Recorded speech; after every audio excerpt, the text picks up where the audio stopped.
یعنی رات میں پڑھ لے تو اس رات کو جن اور شیطان اس گھر میں داخل نہیں ہوں گے، اور اس کو اور اس کے اہل و عیال کو اس رات میں کوئی آفت، بیماری، رنج، غم وغیرہ کوئی چیز پیش نہ آئے گی۔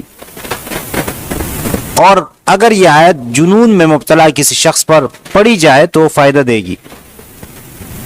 وہ 10 آیتیں کون سی ہے؟ 4 آیتیں شروع بقرہ کی ہے، 3 آیات درمیانی یعنی آیت الکرسی اور اس کے بعد کی 2 آیتیں، اور پھر سورہ بقرہ کی آخری 3 آیتیں۔ اس صورت میں بہت سارے مسائل اور احکام مذکور ہیں۔ ابن عربی رحمہ اللہ فرماتے ہیں کہ میں نے اپنے بزرگوں سے سنا ہے کہ سورہ بقرہ میں 1000 اوامر ہے یعنی احکام ہے، اور 1000 نواہی ہے، 1000 حکمتیں اور 1000 خبر اور قصص ہیں۔ یہی وجہ ہے کہ حضرت عمر رضی اللہ تعالیٰ عنہ نے جب سورہ بقرہ کو تفسیر کے ساتھ پڑھا تو اس کی تعلیم میں 12 سال خرچ ہوئے، اور حضرت عبداللہ ابن عمر رضی اللہ تعالیٰ عنہ نے یہ سورت 8 سال میں پڑھی۔ سورت کا خلاصہ میں بتا دیتا ہوں۔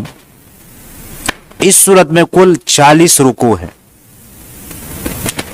سب سے پہلے یہ بیان کیا گیا ہے کہ قرآن کریم ان لوگوں کے لیے ہدایت ہے جن کے دلوں میں اللہ کا خوف اور پرہیزگاری کا مادہ ہو۔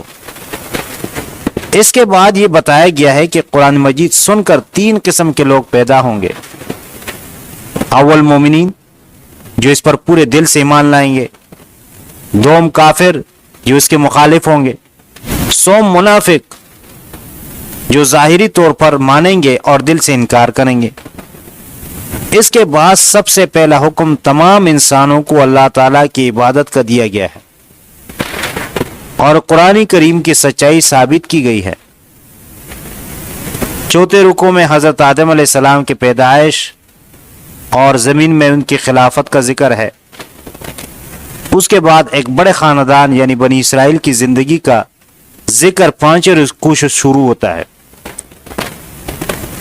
اس خاندان میں سینکڑوں نبی اور رسول پیدا ہوئے۔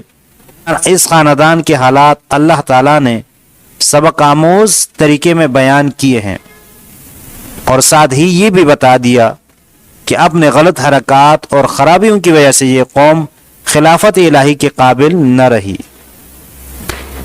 5 رکوع سے 15 رکوع تک بنی اسرائیل کی تاریخ کے کئی واقعات بیان ہوئے ہیں، مثلا ان کے عہد و پیمان، کوہ طور پر جلوہ خداوندی، ہفتے کا دن کا واقعہ، گائے کا واقعہ، قتل انبیاء کے حالات، سحر اور جادو کے ناپاک کوششیں، انبیاء کی توہین، اور اسی طرح نجات اور بخشش کے غلط عقیدے وغیرہ وغیرہ۔ 16ویں رکوع سے بنی اسرائیل کے مزید حالات اور حضرت آدم علیہ السلام کی اولاد میں حضرت محمد صلی اللہ علیہ وسلم کی عرب میں پیدائش کا ذکر ہے، ساتھ ہی خانہ کعبہ کا ذکر ہے، اور اللہ کی راہ میں شہید ہونے والوں کے درجات بیان ہوئے ہیں۔ 20ویں رکوع میں اللہ تعالیٰ کے قدرت کی نشانات کا ذکر ہے۔ اس کے بعد حلال اور حرام کی بحث ہے۔ سورہ بقرہ کی 20ویں رکوع میں ارشاد ہوا حقیقی نیکی کیا ہے۔ اس کے بعد 26ویں رکوع تک قصاص، میراث، روزہ، دعا، حج، جہاد اور اللہ کے راہ میں مالی قربانی کے مسائل اور اس کے احکام مذکور ہے۔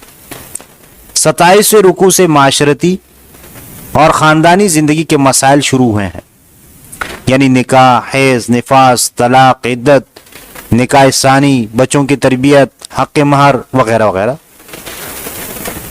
رکوع نمبر 32 میں پھر جہاد کا بیان ہے، اور مثال میں حضرت طالوت کا جالوت سے مقابلے کا ذکر ہے۔ اللہ تعالیٰ نے فرمایا کہ فتح اور شکست سامان جنگ کی کمی زیادتی پر منحصر نہیں، بلکہ اکثر چھوٹی فوجیں بڑی لشکروں پر غالب آ جاتی ہے۔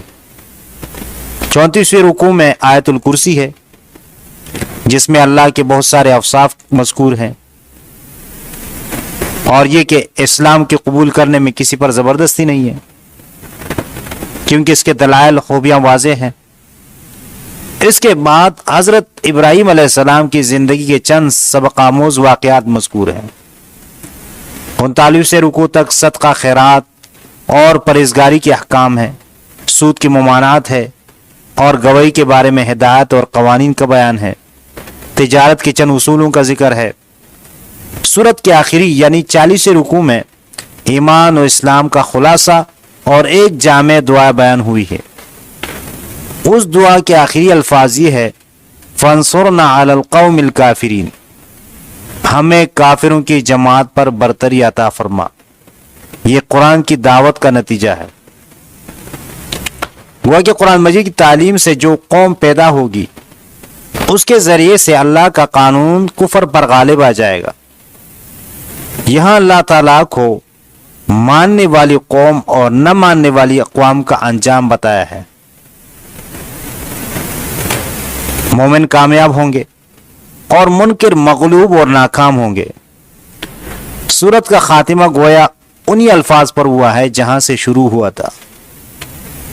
یہ بات نہ بھولے کہ یہ خلاصہ محض مضامین کا ایک تصور دلانے کے لیے ہے، ورنہ اللہ جل شانہ کے کلام کے حقائق و کمالات یہ چند لفظوں میں بیان کرنا ممکن نہیں ہے۔